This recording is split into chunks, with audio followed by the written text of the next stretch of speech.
Welcome everyone to today's Explainer. I'm absolutely thrilled you're tuning in. Go ahead, get comfortable, because today we're kind of turning this space into our very own virtual classroom. I'm your enthusiastic teacher for the day, and we're going to go on a really fascinating journey. We'll be tracing the invisible paths of energy, all the way from the mighty radiation of the sun, straight down to the everyday science happening right inside your kitchen and even beneath your feet. You see, heat and water, they're the actual engines of our planet. And by the time we wrap up, you're going to see the world around you in a completely different, highly structured way. Okay, let's dive into this. Here is our lesson plan for today. 1. Conduction and daily tasks. 2. Convection, fluids in motion. 3. Radiation without a medium. And 4. Earth systems and inventions. Oh, and expect a few pop quizzes along the way. Let's get to it. Section 1. Conduction and daily tasks. How solids pass heat along. Have you ever wondered why a metal cooking pan gets incredibly hot so unbelievably fast, but the wooden handle of the spoon you're using stays perfectly cool? Well, the answer lies in our very first formal definition for today: conduction. Basically, conduction is the process of heat transfer from the hotter part of an object over to the colder part. But here is the absolutely crucial thing you need to remember. This happens without the particles themselves ever moving from their positions. Think of it like a line of people passing a message down the line. The people stay exactly where they are, right? But the message travels from one end to the other. In a solid object, the particle that gets heated just passes the heat energy directly to its neighbor, and so on, straight down the line. And this brilliantly illustrates the concept. It's a classic classroom case study. We've got a metal strip attached to a stand, and there are 4 metal pins stuck to it using just a little bit of wax. Now watch what happens when we place a burning candle at the far end. As the heat travels from the hot end of that solid metal strip toward the colder end, it eventually reaches the wax holding the very first pin. The wax melts, and boom, that pin drops. Then the heat just keeps traveling, melting the wax on the second pin, and so on. The metal itself isn't flowing anywhere, but the heat is definitely moving through it by conduction.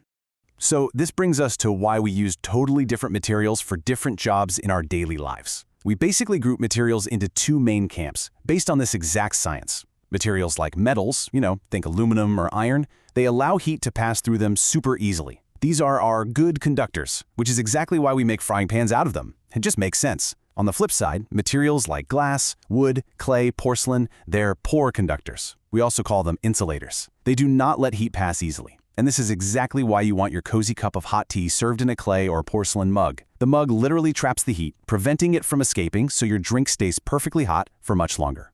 All right, class, it is time for our first pop quiz. Let's see how closely you were paying attention. True or false? Heat transfer takes place in solids mainly through convection. Take a quick second to lock in your answer based on what we just went over. And the answer is false. We just established that heat transfer in solid objects takes place mainly through conduction. Remember, the particles stay put and just pass the heat along to their neighbors. Excellent job if you nailed that one. Moving right along, Section 2, Convection, Fluids in Motion, seeing heat move in liquids and gases. So, if solids transfer heat while their particles stay completely still, what happens to heat when the particles actually are allowed to move around freely? That question brings us perfectly to our second major term, convection. Convection is heat transfer that happens through the actual physical movement of particles from one place to another.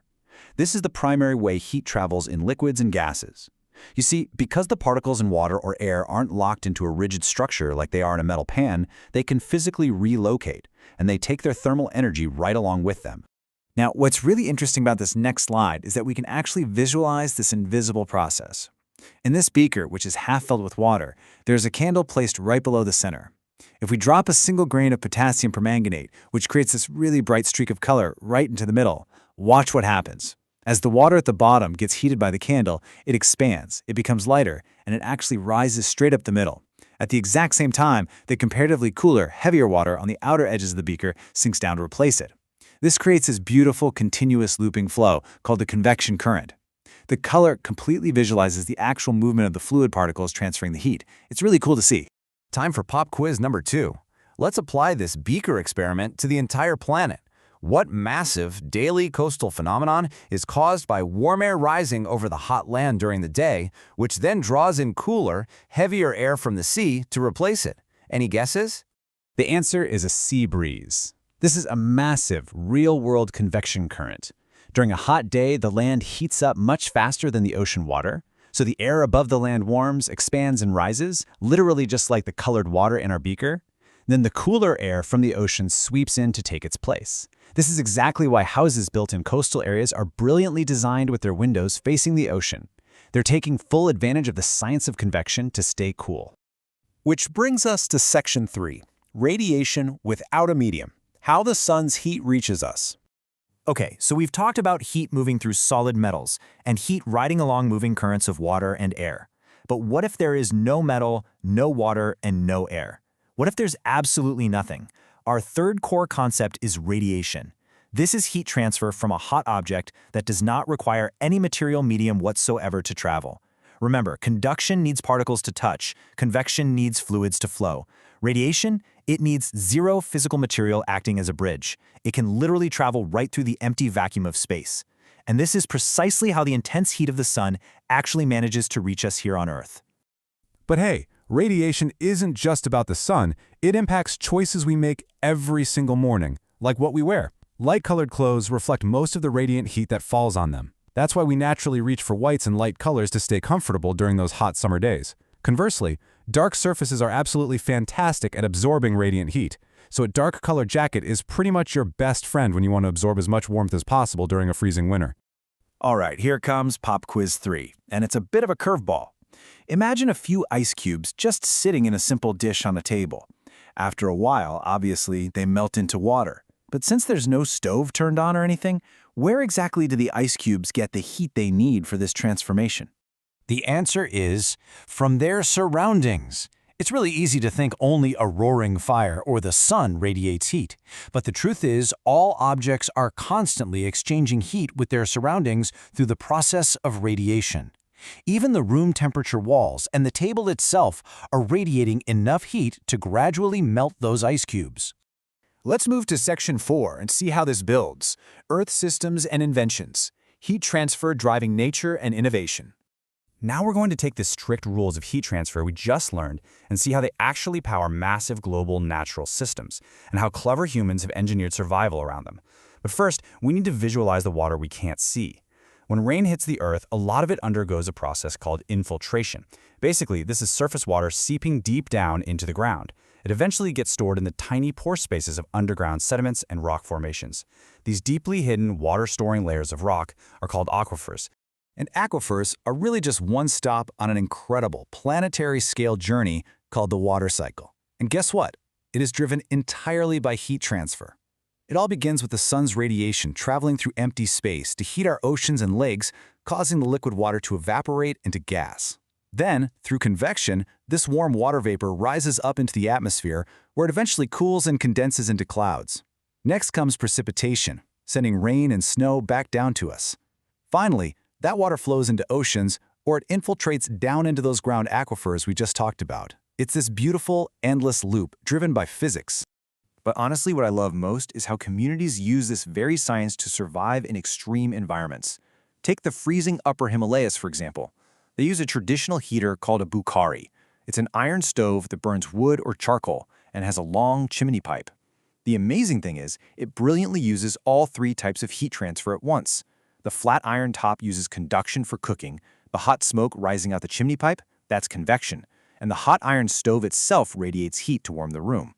Or consider ice stupas. Mother Nature doesn't always provide water when we need it, right? So humans built their own mini glaciers. Communities freeze water layer by layer during the dead of winter, creating these tall cones of ice. These structures melt slowly as the weather warms up, perfectly utilizing the local climate to store water for spring farming. It's just absolutely brilliant. Well, we have arrived at our final pop quiz of the explainer. Thinking back to infiltration and how water seeps into those underground aquifers, true or false?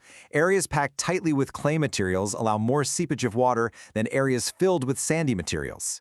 And the answer is false. If you take bottles filled with clay, sand, and gravel and pour water through them, you'll see it instantly. Water seeps incredibly slowly through densely packed clay, but it rushes quite quickly through coarse sand and gravel. Fantastic work if you nailed that final quiz. So the crucial point is this. We are constantly surrounded by invisible, highly structured forces. The heat traveling through your metal frying pan is governed by the exact same physics as the radiant heat melting snow in the Himalayas and the convection currents shaping the winds on the coast. Knowledge really is power, and understanding these mechanisms is the first step in mastering our world.